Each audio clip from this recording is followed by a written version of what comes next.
Hey, is that hand-loaded ammunition worth that time and worth that money? How does it compare against off-the-shelf ammo that you'd be able to just walk into a store or buy online?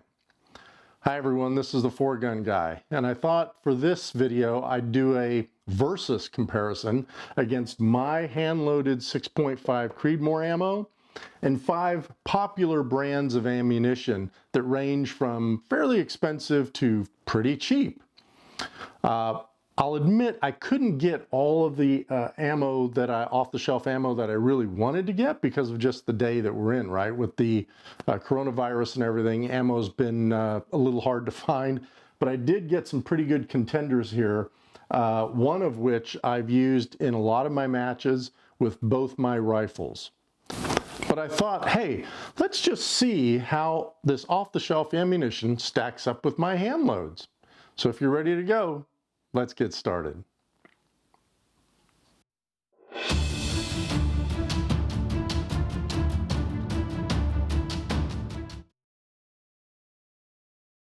Well, in this video, we'll cover cartridge considerations, published numbers analysis. So we'll look at all the numbers that these cartridges have against them and look at that. Cartridge consistency analysis. So I'm going to take a lot of measurements of these things and we'll compare them all. Then we'll get some range time with the chrono and accuracy, and then we'll analyze that chrono and accuracy data. And then we'll have some final thoughts. Let's look at the cartridges we're going to consider. The first one is my hand-loaded 147 grain Hornady ELDM cartridge. Now that's the bullet. It's going to be seated in alpha brass with reloader 16 powder with a 41.7 grain charge and a CCI 450 primer. This is my typical match load. Then we're going to compare that to the Hornady ELD-M match, 147 grain off the shelf, the Hornady Precision Hunter, 143 grain off the shelf, Federal non-typical 140 grain ammo, and I think this is the cheapest one out of the group, the Nosler Trophy Grade Long Range 142 grain off-the-shelf ammunition, and finally the Winchester Expedition Long Range 142 grain. I know there are a lot more cartridges out there, folks, but at this time, in this day and age, with the way things are, these are what I could get. And I really wanted to have kind of a cheaper ammo and a more expensive ammo to compare against my hand load. So let's go ahead and get into the numbers. Let's look at velocities and energy right out of the barrel. So this is at zero distance, and you can see that my cartridge has a 2765 velocity. Mine's the first one on the left there. And the lowest one in this bunch is the Nosler at 2600 feet per second. From an energy standpoint, mine has 2377 and the Nosler has 2131, with the others kind of mixed around in the middle there. Let's look at 300 yards out. Well, at 300 yards, we can see that the velocity on mine is down to 2561. Now, what's interesting here is that the Federal has dropped to 2163, which is below the Nosler, which I would have thought would have been the opposite. And if you look at the energy, the same thing is happening between the Federal and the Nosler. So let's go to 500 yards.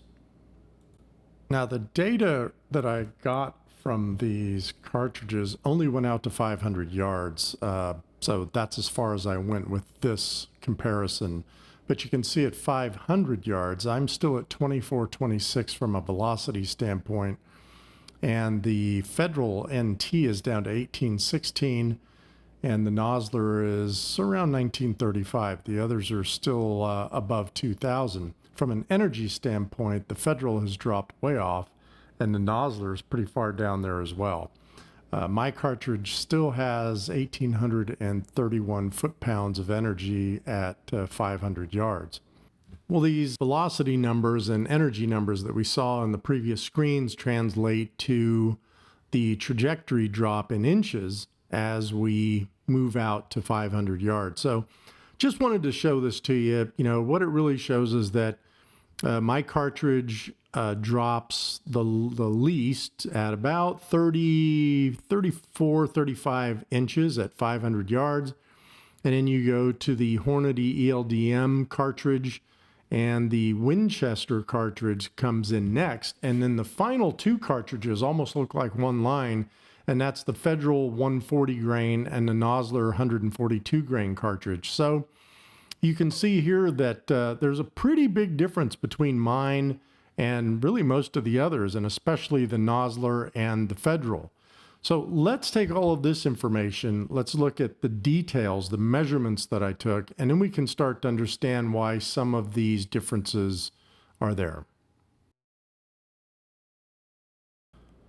Looking down the left side, these are the metrics that I either measured or I got off the website or the box of the brand name. Now, I did all the measurements except for the sectional density and the G1 and G7. Those were just given. So I just wanted to show you this table blank like this to show you all the measurements that I did take. And at the very bottom here, let's talk about something. That was the cost. So if you look at the cost per box, there's an asterisk there, and a cost per round, there's an asterisk there. The cost for the brand names is really easy to calculate, right? It's whatever the box is divided by 20. My cost for my hand loads starts at a high $30 a box when I first get my Alpha Brass, because it's $1 a case. After I've reloaded that Alpha Brass, I think I took this out to 18 reloads, then I'm down to 55 cents a round, or $11 a box. So I just wanted to point that out to you. Now let's look at some of the highlights of these metrics, and I think we're going to find some surprises. Well, I want to point out that for each one of these cartridges, there's two columns, right? So the first column is all the measurements I took, and the second column is the difference between certain measurements. So for example, if you look at my load and the cartridge overall length, you'll see that it's between 27,770 and 27,795, which really is a difference of about 2.5 thousandths of an inch. What I did is I color coded these measurements because I wanted to see how consistent these cartridges were. So across 20 cartridges, these were the differences. And then what I did is I said, look, the least amount of difference between measurements, I'm going to mark those items green. For the kind of okay differences, I'm going to mark them yellow. And for just the, hey, these are big differences, I'm going to mark those red. So let's take a look at this and see really what we're looking at. Well, I want to focus on a few things here. Number one, if you look at my 6.5 Creedmoor hand load, you'll see that the numbers are pretty darn good. I've got a lot of green, some yellow, and overall looks like there's some pretty good consistency there. The cartridge overall length was only off between 20 cartridges between 2.5 thousandths of an inch, which is really good in my opinion and what I strive for. The big shocker to me was if you look over there under that Nosler Trophy grade long range. Wow. I mean, those are some big differences when you're trying to be as accurate as you can be with your cartridge. For example, you look at that Cole number of 12.5 thousandths of an inch off. The CBTO 13 thousandths off. Shoulder length 4 thousandths off. The Winchester Expedition, it had some pretty decent numbers, but really when we got down to that calculation I was telling you about, that cartridge consistency factor, which is all of those numbers added up and then averaged. Now, I do want to say, I want to stress this cartridge consistency factor is just something I made up. I just wanted a measurement of everything put together that contributes to the overall cartridge and its performance. It doesn't mean anything to anybody else, I'm sure, but it's just something that I looked at all these numbers and I thought, you know what, I just want to put one number against all of this stuff. And one metric may be better than another metric across cartridges, but at the end of the day, how consistent are all 20 of these cartridges.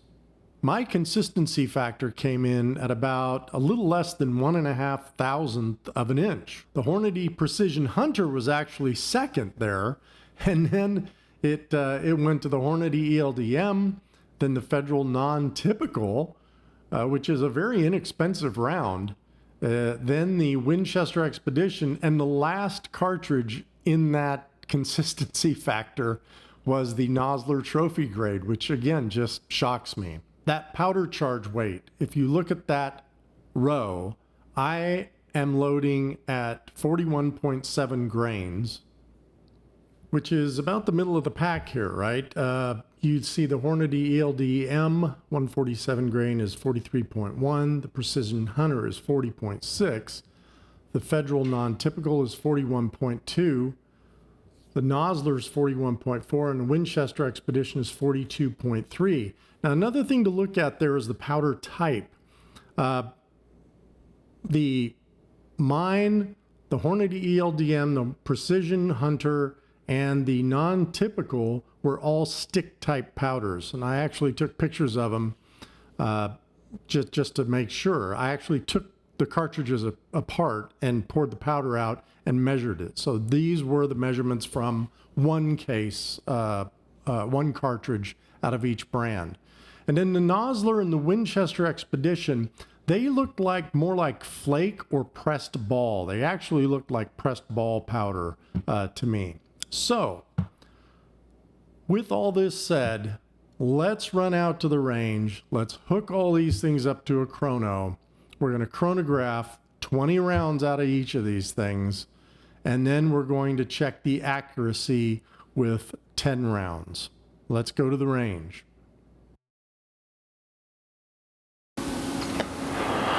Well, we're back from the range, and look, I didn't want to waste your time just watching me in a prone position putting holes in paper, so I hope you don't mind. There's not any rifle shots in this video, but I wanted to go over some of the results just at a high level, and then we're going to dive down into my spreadsheet where I've translated all of this into numbers, and that's what we're going to analyze. Overall, we had some pretty good results. My hand loads came out good. I was happy with those. Some surprises here. The ELDM, the Hornady ELDM, the match ammo did surprisingly well on the groupings. The Precision Hunter did very well on the groupings. I mean, this cartridge did extremely well. The Federal Non-Typical did great in the first string, and then it kind of opened up in the second 5-shot group. The Winchester and the Nosler, again, they're just following these numbers. Not very good. I mean, the Winchester in the first group was pretty good, or was not very good. In the second group, it was much better. And let me stop and say that I actually shot this bottom row as the first 5-shot group, and then I shot the top row as the second 5-shot group. And then finally, the Nosler, it was, I mean, okay on the bottom group, and then it kind of opened up again on this top group. Now, let me explain to you what I did at the range. So I did the chrono first, and in between each chrono string of 9 shots, I cooled the barrel down to between 103 and 107 degrees between every string. And then I did the same thing with the accuracy. So I was out there for a long time, and I'm actually going to do another video on my barrel cooler because it worked better than I thought it would. So it took between 10 to 15 minutes between each one of those strings. Now, when I got to the accuracy, I did shoot 2 5-shot strings, then I let the barrel cool, then 2 5 shots, and so forth. But I did want some consistency in the temperature of that barrel. So, we didn't look at this and go, well, yeah, that's because you had a cool barrel here. And by the time you got out to the Nosler, your barrel's at, 3,000 degrees and throwing things all off. So I really wanted to have that consistency. So with that said, let's dive into these numbers. Well, let's look at these results. They're very interesting, and I think they kind of follow what we saw with all the measurements, right? So let's start with my load, which is the first one on the left here, and up in the graph, it's the first one on the left. So you see that we ended up with my load with an SD of 3.16 and an ES of 11, and I'm very happy with that. Some people, want to get down into sub double-digit ESs. I'd love to, but I'm very happy with this result. The 5-shot groups, that first group was, 1 MOA. All right, I'll take that. And then the others were good, 0.625 on the second 5-shot group. And then what I did is I took the best 3 shots out of each of those 5-shot groups, because you never know if you've got a flyer or whatever. So, and then I averaged those. So the average on the 5-shot for mine was 0.813. And the average for the 3-shot was 1/4 inch. So I'm very happy with that. If you look at the Hornady ELDM 147 grain off the shelf, not a bad SD there. The ES started to kind of come apart. And what I did here is I said, look, anything below, say, a 40 on the ES is probably considered, all right for off the shelf. A lot of people say off the shelf, if you can get it under 20, the ES, then you're doing really well. So I just made this yellow. Everything else about that ELD-M cartridge, 0.75, the average 5-shot group, better than mine actually, and 0.375, which is very good on the 3-shot group. On the Precision Hunter, the next one, the third one there, the SD, not bad, under 20. All right, we'll take that. But then the ES really opened up on those. It was 56, which is, wow, really bad. The velocity was up there with mine and the 147 grain at 2770. And then when you look at the groups, though, the groups were really good. This is the best group out of all the cartridges, which is really amazing to me. And then we go to the Federal non-typical, pretty good SD actually, 11.74, and the ES was not bad.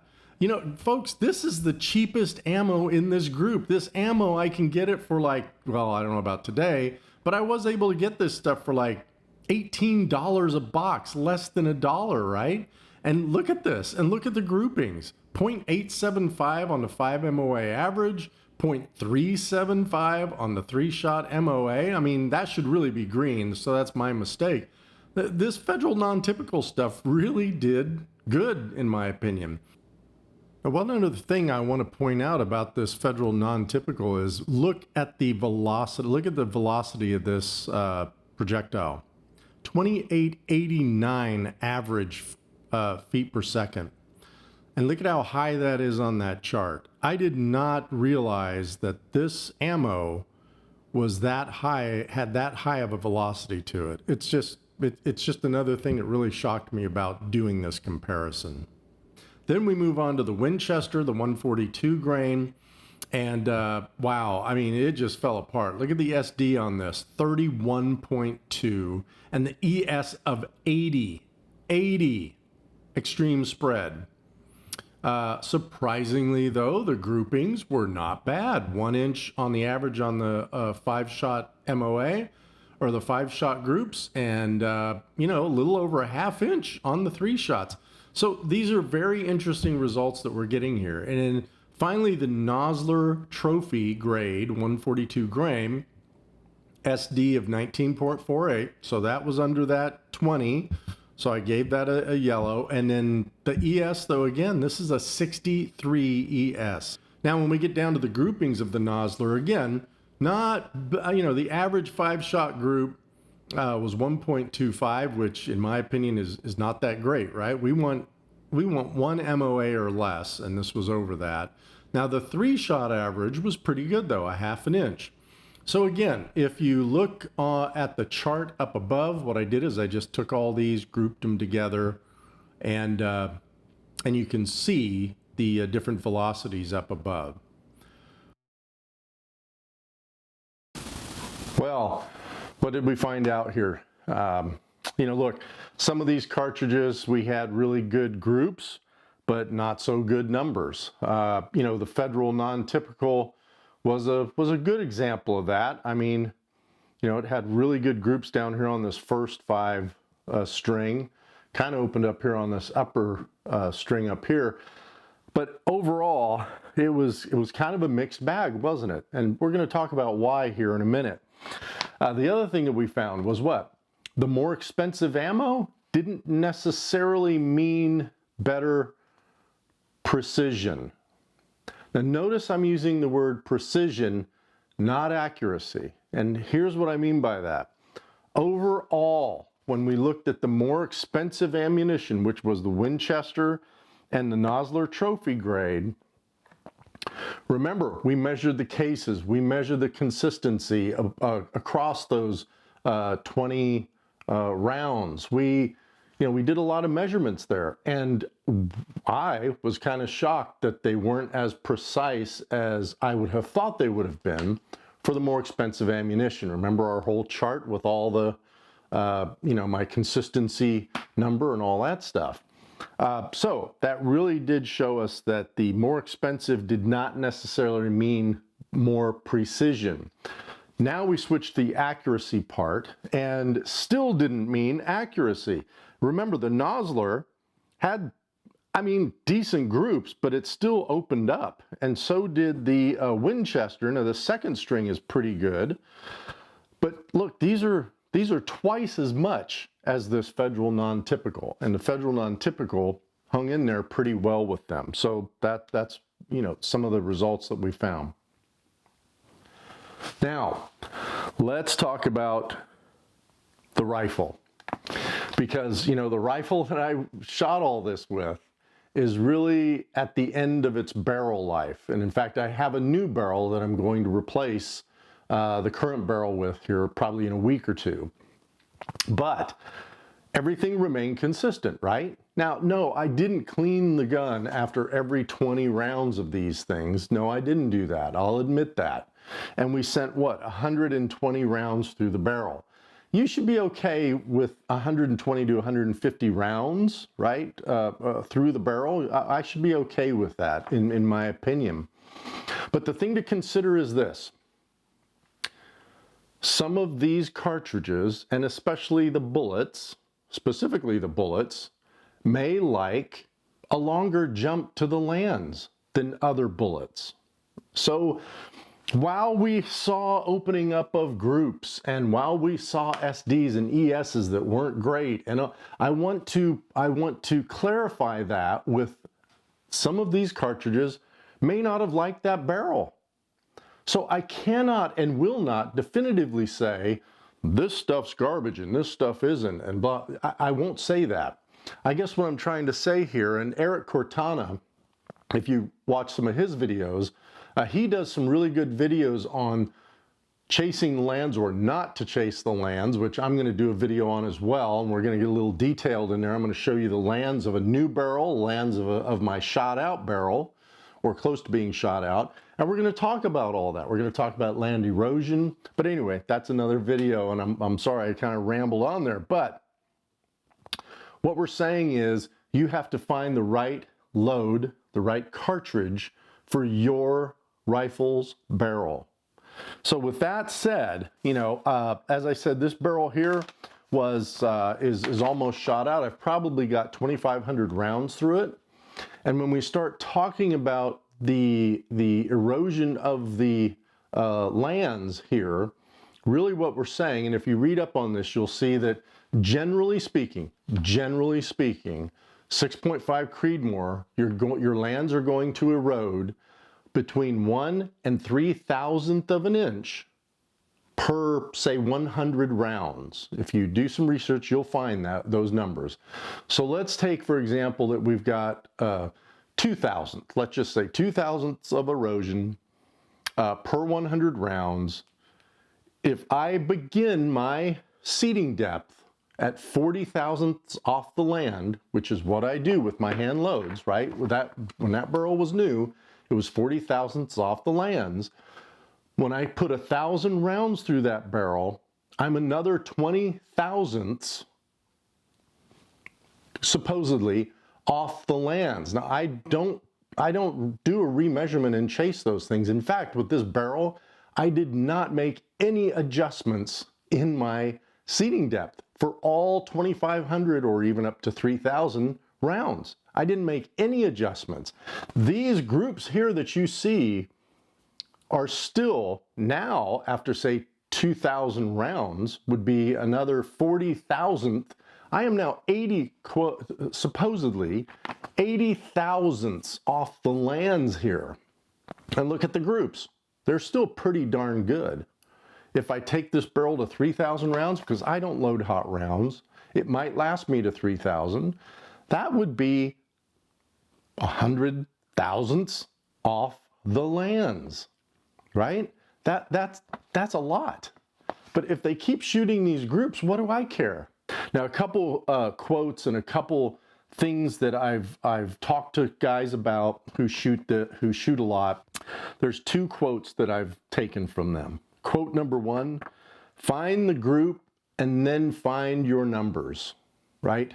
Don't chase ESSD velocity and find those numbers and then get mad because you don't have a correspondingly good group.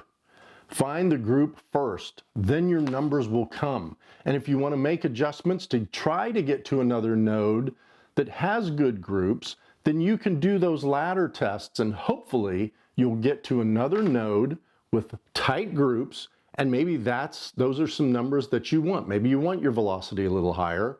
Fine, but find the group first is what they're saying. That makes a lot of sense to me. And then another quote, which I just love, is velocity means nothing without accuracy. So when you're out there at these matches, I'm hearing guys all the time talk about, well, I bumped that up to 29.90 and up to 30, blah, blah, blah, blah. And I'm like, okay, but how accurate are you? I mean, it's great that you've got all this fantastic velocity, and especially if it's 6.5 Creedmoor, but are you really accurate with that velocity? So don't let, for you guys just starting out, don't let this velocity thing get in your head and you think that you need high velocities. You don't, okay? You're gonna get the group, you're gonna get good numbers, and whatever velocity that is, now, come on, we all know we're not gonna drop down into the 2600s or something like that, but velocity isn't the end-all be-all. So what did we get from our little experiment here? Well, I spent a lot of money, that's for one thing. These cartridges weren't cheap. But look, first, I'm really happy with my hand loads. I'm very happy with these. They really met my expectations.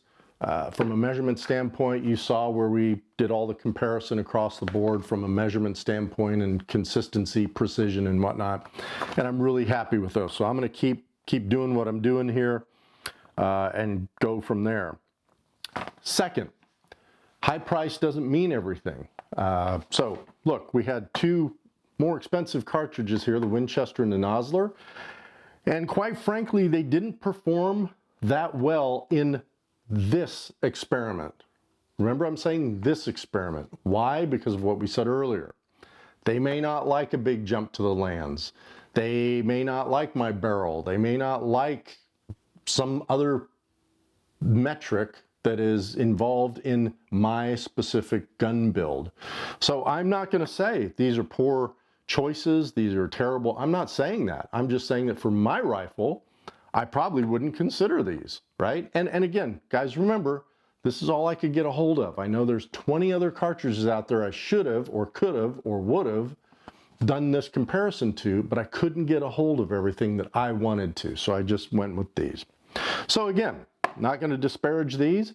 I will say that if you look back on those spreadsheet though, all the measurements, the precision aspect of these, they were not, the best. So, but look, if you're looking at anything here within 300-400 yards, you're not going to go wrong with any of these. They're all going to perform probably just fine for you. And also, just remember for your specific rifle, your specific barrel, where it is in its life, you're going to want to do something like this, right? If you get a brand new rifle, I would break it in with some cheap Federal non-typical. This is what I'd run through it to just break the barrel in, and then I would buy 4 or 5 boxes of various ammunition. Maybe you already shoot something you like and you want to try it in 6.5 Creedmoor or whatever caliber your rifle is. Buy those, put them in there, run the tests. But do me a favor, run it right. If you don't have a chronograph, borrow someone's. I promise you one of your buddies has one. Go to the range, chrono these things. Get a decent set of calipers. Take your measurements, see which is consistent. Do your ladder tests, see which is, that's what I hope you got out of this. That's what I hope you got out of this, is how you might, could, should set up your own little test like this. So, look, this took a lot of time. I appreciate you hanging in there with me. Took a little bit of money because these cartridges weren't cheap and it's all I could find. And I hope that you got something out of it. Hey, coming up, I've got a 80% 9mm PCC build. I've got a barrel change on my rifle. I've got a video on land erosion, and I do agree with Eric Cortana. Don't chase the lands, but there's a little twist to that statement for me. I've got, what else do I have? I have a red dot review that I'm going to do probably right after this one. So that's coming out real soon. That red dot's going to go on that PCC. So look, I've got a lot of stuff coming up. I hope you keep staying tuned to me, and I appreciate all your likes, your great comments, and especially those subscriptions. So folks, thanks for hanging in there with me. And until next time, shoot straight.